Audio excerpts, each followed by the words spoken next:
Somewhere in Japan, inside a sealed radiation zone, there is a hospital nobody is allowed to enter. The beds are still made. Some of the patients never got out. We know how that sounds.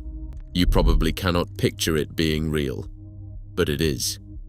When a town in Japan goes quiet, they really do just lock the door and walk away. And the people who still live nearby will not go near these places. They leave them off the maps on purpose. They walk visitors the long way around, so nobody stops and asks what that building used to be. Because they already know. Jars of specimens still lined up on the shelves. A delivery room in a town that ran out of babies. A cave where the wounded were poisoned and left in the dark. 11 abandoned hospitals. And you are forbidden to enter every single one. Number 11. Okay, picture this. A valley so deep and so often buried in fog that the sunlight barely reaches the bottom. That is Nichitsu, an old mining village a couple of hours out of Tokyo. 3,000 people used to live down there. Today, nobody does. It is a haikyo, the Japanese word for a place that has been abandoned and just left to rot. The mine died, and the town died right along with it. The mining company built everything its workers could possibly need, and that included a clinic. And that clinic is one of the most photographed abandoned hospitals in all of Japan, for one simple, awful reason. Whoever left did not take the medical specimens with them. Glass jars, slides, pieces of people sitting on shelves in a wooden building in the middle of nowhere. That is the first thing this video promised you, and we are barely a minute in. There is one story that follows this place around, a single specimen, a preserved human brain that explorers say they saw here years ago and that has since just disappeared. And look, this is where the photos stop and the rumor takes over. Nobody can actually prove that brain was ever there or where it went. So treat that one as campfire talk, not history, but keep this clinic in your head, and keep this in your head too. A company built it because Nichitsu is not the only town that built its own hospital and then died around it. It happens 3 times on this list. Watch what gets left behind each time. Before we go on, hit that subscribe button, because this list is about to change the way you look at every quiet little town in Japan. Number 10. Some hospitals are built to make you well. This one was built to get you away from everybody else. Down on the Izu Peninsula, southwest of Tokyo, there is a small isolation hospital. You know the kind, the place they sent you when you were contagious, so whatever you had could not follow you home. Locals just call it the smallpox ward, and right away, that name does not add up. Japan had a bad smallpox outbreak just after the Second World War, and isolation wards went up everywhere to stop it. But this one, it opened in 1958, and by then, smallpox was already gone from the country. Wiped out, beaten. So, this is a ward named after a disease that no longer existed. What it actually held was tuberculosis patients. People who got left here for months, breathing mountain air cut off from their families by one corridor and one rule. You stay on your side. Today it is mostly caved in on itself. 3 rooms, 1 hallway, the roof wide open to the sky. Walls built to keep sickness in, and now they cannot even keep the rain out. It is private land. It is falling apart, and that, right there, is why you are not supposed to set foot in it. And hold on to this idea for me. People sealed away from the healthy world, because by the time we reach number 1, that stops being a rule about a building and turns into something a lot colder. Number 9. Before we go inside, you need to know what happened to the town around it, because the town is the whole story. Yubari, up on the northern island of Hokkaido, was a coal town, and in the good years, it was rich. More than 100,000 people lived here, better off than the average Japanese family. Then the coal ran out. People packed up and left, and in 2007, Yubari did something no city in Japan had ever done. It went broke. Officially, legally bankrupt, sitting on a debt of about 63 billion yen, around $420 million. Kuwashima Hospital is what that collapse left behind. And this is the part that gets people. You walk inside, and the operating theatre is still there. The X-ray machines, the examination tables, whole drawers of patient files, real names on them, slowly going soft with mold. Nobody packed. Nobody cleared anything out. This is not a hospital that closed. This is a hospital where it looks like everyone stood up at the exact same second and walked straight out the door and just never came back. And think about what the town does with it now. Yubari actually sells its own collapse to tourists. Melon festivals, a film festival, a little coal museum. But this building, it is on no map. The floors are starting to go, the place is sealed shut, and walking in is a crime. A whole hospital, kept like a secret, by a city that would rather you only ever saw the melons. Number 8. This one is quiet in a way that takes a second to hit you. The Sky Blue Clinic on Japan's main island looks like any small country hospital slowly losing its fight with the damp, until you walk into one room that somebody kept clean long after the rest of it rotted. The delivery room, and the equipment in there tells you exactly what this place was. The table has stirrups on it. This is where babies were born. Now, nobody died here in some headline. No fire, no crime, no ghost worth talking about. And the scary thing about the Sky Blue Clinic is the most ordinary horror in all of modern Japan, and it is happening right now, while you watch this. Japan is not having enough babies to replace the people who die. Towns are going silent. First, the school shuts, then the shops, and eventually, the one room where the next generation was supposed to begin. A delivery room is about the most hopeful thing a town can build. This is what one looks like after the town runs out of hope. And the people nearby did not lock this place up because they were scared of it. They just had no reason to ever go back. No new mothers, no newborns. A room built for a future that never showed up. It is private. It is unsafe, and honestly, almost nobody even bothers to break in. So that is the soft middle of this list. Take a breath here, because from this point on, it gets darker, and all of it is real. Number 7. Some haunted reputations are built on something that actually happened. This one is built on a single sentence that nobody can back up. There is an abandoned hospital the Japanese internet has been whispering about for years, and the story never changes. 1992. The head doctor snaps, kills his own staff and his own patients, and the place gets sealed and abandoned on the spot. And honestly, it is a perfect horror story. It has got a date. It has got a villain. It has got a real, deeply creepy abandoned building to pin it all on. There is just one problem. We went looking for the proof, the news report, the arrest, the trial, the names of the people who died. Nothing. Page after page of people repeating the same murder, and not one of them links to a single article saying it ever happened. So, we are just going to be honest with you. This is folklore dressed up as fact. Those killings almost certainly never happened. And yet, something about it still gets under our skin. A hospital does not turn into this kind of legend by accident. Somebody stood inside that rotting building, felt that something was deeply wrong in there, and grabbed the worst story they could think of to explain the feeling. The murder is made up. The dread that invented it is not. You tell us which of those two is worse, but the next one is real, and it is a town you have already half met tonight.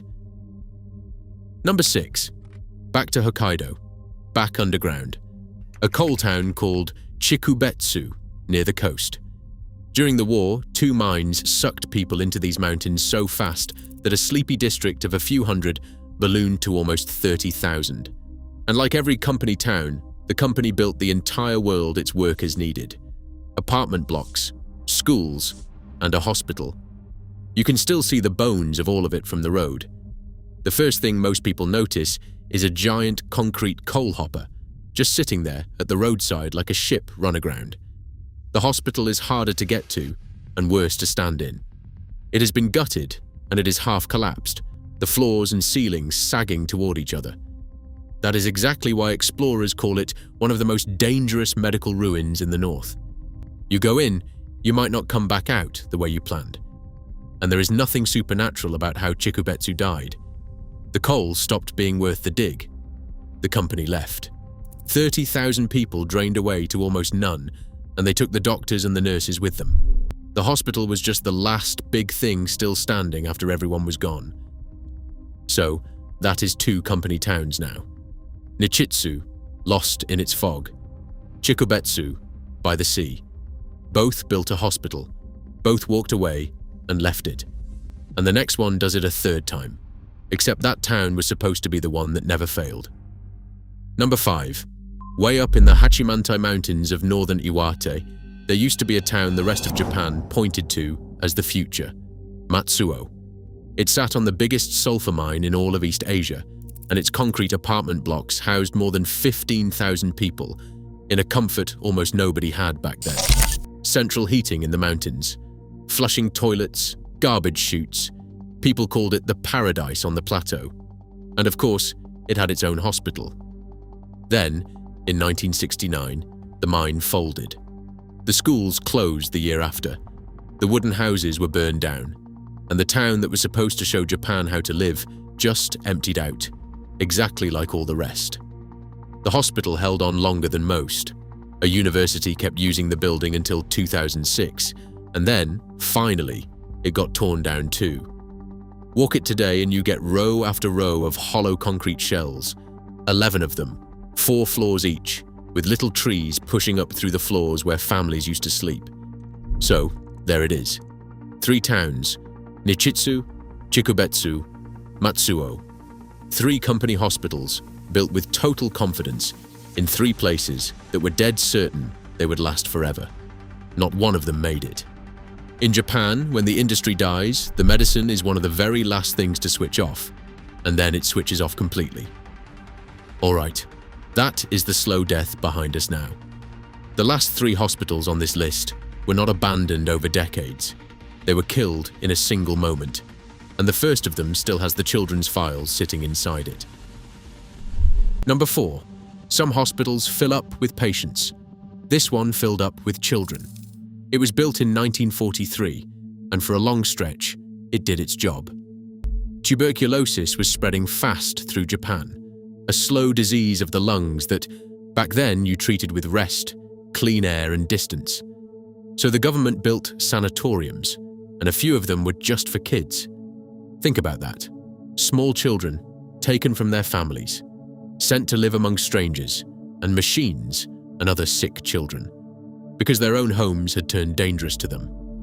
Then the treatment got better. Pills replaced the long stays up the mountain. By 1992, there were not enough sick children left to fill it, so it closed. And then it just sat there. For more than 20 years, explorers walked in and found it almost untouched. And what they found is the reason we are not going to show you all of it. Boxes of lab glass, old X-ray films still in their paper sleeves, the kind that show the inside of a small chest, and scattered through the rooms, the personal things, photographs, kids' drawings, taped to the wall, and then forgotten on the day everyone left. Nobody got murdered here. The dark part of this place is just what it was for, and who was waiting inside it, far from home, hoping somebody would finally tell them they were allowed to leave. The building is gone now. They started knocking it down in 2014, so there is nothing left to break into, and nothing left to save. The drawings did not survive the wrecking crews. Now we leave the slow stuff completely behind. The last 3 hospitals were all killed in one single moment, and the first of those moments happened in the dark, in caves. Number 3. On the island of Okinawa, in the spring of 1945, the worst battle of the entire Pacific War came ashore, and the Japanese army did something with its wounded that you are not going to forget.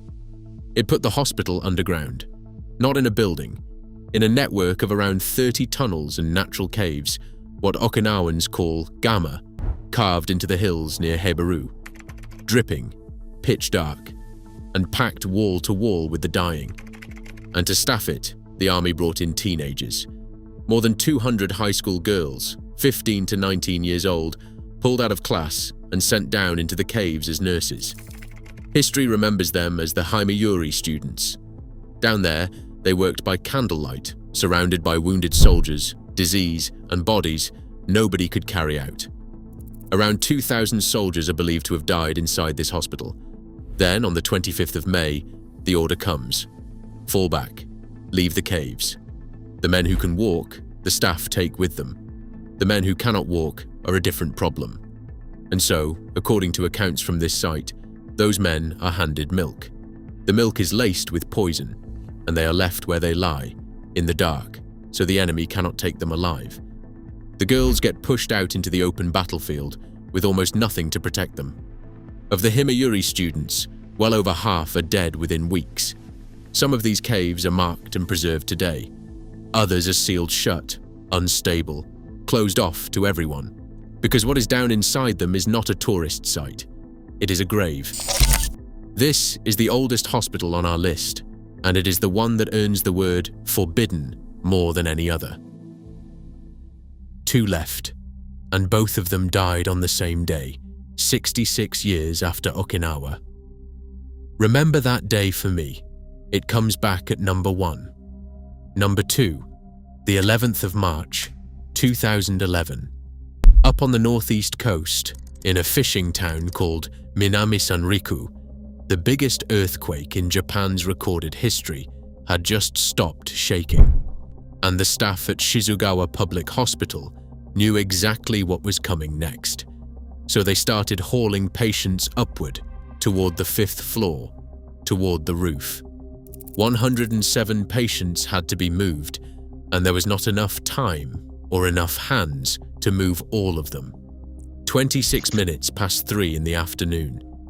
The wave hits, and it does not stay a wall in the distance for long. It climbs the side of the building. It swallows 4 whole floors. The people carried high enough, more than 300 of them, live through it on the roof and the top wing, watching their whole town vanish under the water. The 65 patients on the lower floors, the ones nobody could move in time, do not.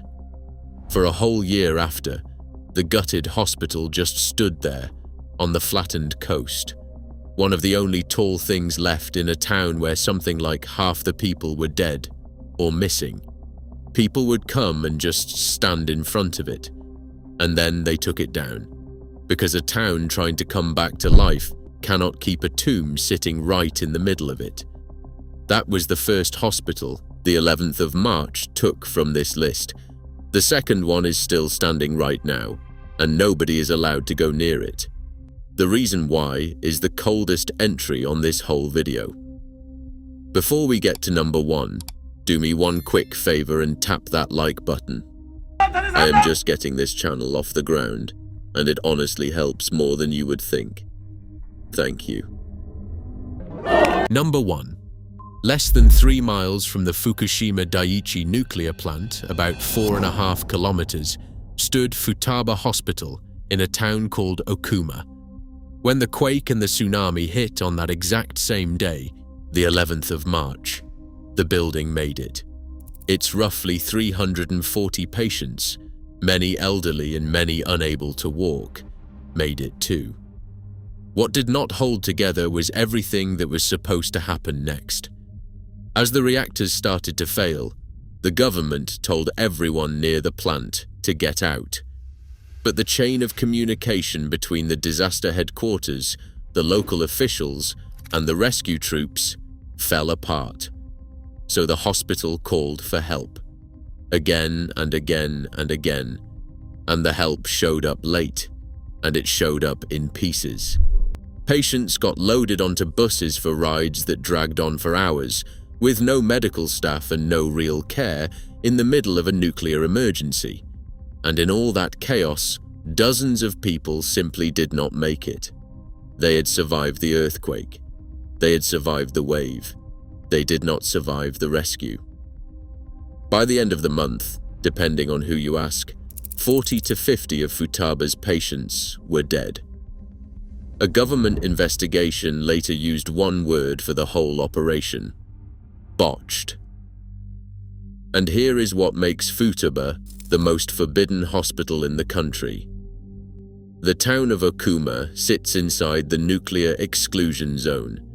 For years, this was a place the state could legally turn you away from. A difficult-to-return zone, sealed off. The hospital is still standing in there. The beds are still in it, and almost nobody on Earth is allowed to walk through that door. So, think about it. 2 hospitals, 1 single day. The 11th of March, the day we told you to hold on to. The water took the first one, and the thing you cannot see, cannot smell, cannot hear, took the second one slowly, through a rescue that came too late. Out of every building on this list, this is the one the country itself has decided you are not allowed to enter. One last thought before you go. A hospital is the one building a town puts up for a single reason: to keep its own people alive. It is a promise made out of concrete and glass, and it says, if the worst happens to you here, we have got somewhere to take you. And that is why an abandoned hospital feels so much heavier than an empty house or a dead school. You are not really looking at decay. You are looking at the moment a town broke the one promise it ever made to itself. And Japan does not rush to knock these down. It locks the door, and it just lets them wait. The tables stay set, the films stay hanging, the files stay in the drawer, names and all. And somewhere in Japan tonight, in a valley down to its last 100 people, a tiny clinic is closing up for what nobody there realizes is the final time. The lights go off, and it starts to wait for patients who are never walking back through that door. So how long does a building keep waiting before it gives up? Nobody has ever measured it, and the buildings are not telling. So which one would you actually walk into if the door was open and nobody was watching? Tell us in the comments. We will see you inside the next one.